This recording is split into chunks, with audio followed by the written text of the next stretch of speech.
Good morning, students. How are you all?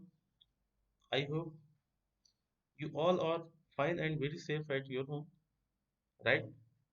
Good. So, myself, Manoj Kumar Gupta, Assistant Professor, Department of Computer Science, Pinto Point College, Diva. आज compiler design option के second feature interpreter के बारे में पढ़ेंगे। पिछले video में हमने आपको मल्टी पास कंपाइलर के बारे में बताया था। हमने आपको बताया था कि मल्टी पास कंपाइलर में हम सिंगल पास और मल्टी पास कंपाइलर डिजाइन की बात कर सकते हैं और दोनों में किस में एडवांटेज है या किस में डिसएडवांटेज है, कौन सा बेहतर रहेगा। समरी के रूप में बता दूं कि मल्टी पास कंपाइलर या डिवीजन इनटू पासेस में अगर हम कंपाइलर डिजाइन करने वाले कंपाइलर को जितने पासेस में डिवाइड कर देते हैं उससे हमें एडवांटेज रहता है। इससे क्या होता है कि हमारा जो सोर्स प्रोग्राम होता है वह हाईली इफिशिएंट जनरेट होता है। उसका object code highly efficient generate होता है और उसे कंपाइल करके एग्जीक्यूट करने में आसानी होती है और उसमें कोड ऑप्टिमाइजेशन भी होता है, जबकि सिंपल वन पास कंपाइलर में कोड ऑप्टिमाइजेशन नहीं होता है और हमें सफिशिएंट मेमोरी और रिसोर्सेज की आवश्यकता हो। तो चलिए आज हम पढ़ेंगे इंटरप्रेटर। नॉर्मली आपने इंटरप्रेटर वर्ड सुना होगा। इंटरप्रेटर इस प्रकार से compiler high level language code को और machine machine language equivalent code में कन्वर्ट करता है, उसी तरह इंटरप्रेटर भी करता है। Interpreter process a source program written in a high level language just as a compiler does। जिस प्रकार से compiler source program high level language में लिखे गए सोर्स प्रोग्राम को प्रोसेस करता है, उसी प्रकार से इंटरप्रेटर भी करता है। ठीक है। अब यहाँ पे बेसिक मेन डिफरेंस क्या है कि इंटरप्रेटर सोर्स प्रोग्राम के कोड को डायरेक्टली एग्जीक्यूट करता है और मशीन लैंग्वेज में या मशीन कोड में ट्रांसलेट नहीं करता है, या आप कह सकते हैं ट्रांसलेट करता है लेकिन उसकी कोई स्पेसिफिक फाइल को जनरेट नहीं करता है। नॉर्मली जो कंपाइलर के कंपैरिजन में इंटरप्रेटर की बात की जाए तो इंटरप्रेटर लेक्सिकल और सिंटैक्टिक एनालिसिस फंक्शन को परफॉर्म करता है और उसे ट्रांसलेट और सोर्स कोड प्रोग्राम को ट्रांसलेट करके उसके इंटरनल फॉर्म में या इंटरमीडिएट फॉर्म में कन्वर्ट करता है। दैट मीन्स जो आपका इंटरप्रेटर है वह lexical and syntactic analysis function को परफॉर्म करता है कंपाइलर की तरह। लेकिन जो बाकी आपके फेजेस हैं जैसे सिमेंटिक एनालिसिस और आपका code generation, intermediate code generation, है ना, तो इसमें सिर्फ एक फॉर्मेट को यूज करता है, वो इंटरनल फॉर्म होता है जो मशीन के समझने योग्य होता है। After translating the source program into an internal form, the interpreter executes the operations specified by the program। Source program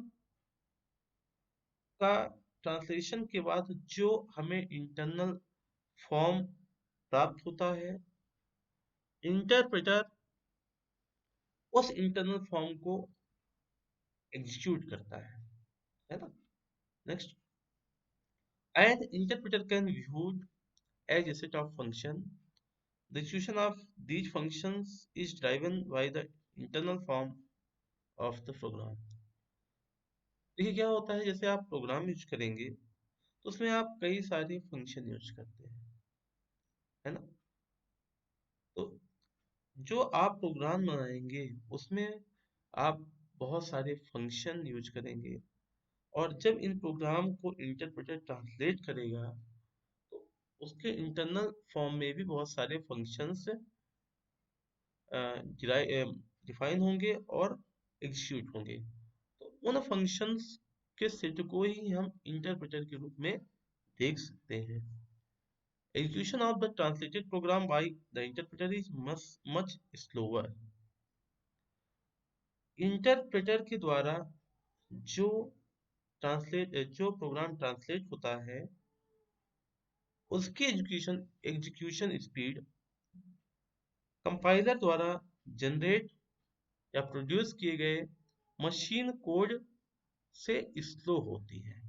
इस बता दूं, इंटरप्रेटर जिस कोड को या ट्रांसलेटेड प्रोग्राम होते हैं जिस कोड को प्रोड्यूस करता है उसके एग्जीक्यूशन स्पीड कंपाइलर द्वारा जनरेट किए गए मशीन कोड के एग्जीक्यूशन की स्पीड से कम होती है।